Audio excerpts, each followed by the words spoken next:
I want the lintel concreted. Start the video by laying block stones on top of it to start casting the slab. Need to be creative.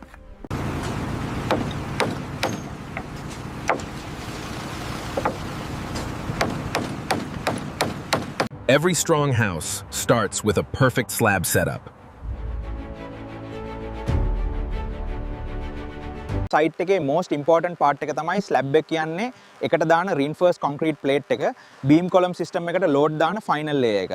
slab එක පටන් ගන්න column height එක කොච්චරක් ඕනද කියලා බලමු. normal single house එකක් නම් පොළවේ ඉඳලා beam එකට. ඒ කියන්නේ roof level එකට අඩි 10ක් හෝ අඩි 12ක්. column height එක floor එකේ ඉඳලා roof beam දක්වා. ගොඩක් අය වරද්ද ගන්නවා. කවදාවත් slab එක finish කරලා block wall එකට යන්න එපා. block wall එක finish කරලා slab එක පටන් ගන්න. හේතුව තමයි beam සහ wall එක හොඳට bond වෙන්න ඕනේ. නැත්නම් crack වෙන්න බලනවා. formwork එක finish වුණාට පස්සේ combi net එක බැඳලා cover block තියාගන්න. very important part එකක් තමයි slab support එක කරනකොට හරියටම කරගන්න ඕනේ. steel jack භාවිතා කරලා හරි lee jack වලින් හරි space ළඟ support ගහගන්න.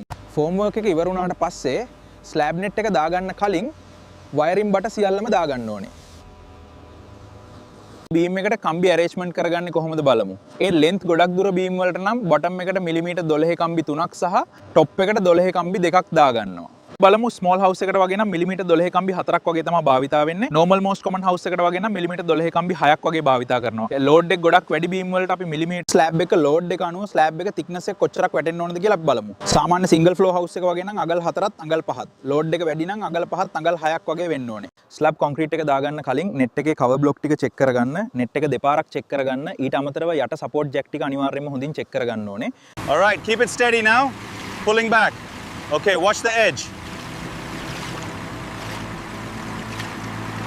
තවත් මේ වගේ වැදගත් construction වීඩියෝ එකකින් අපි නැවත හම්බෙමු. page එක follow කරලා share කරන්න. ස්තුතියි.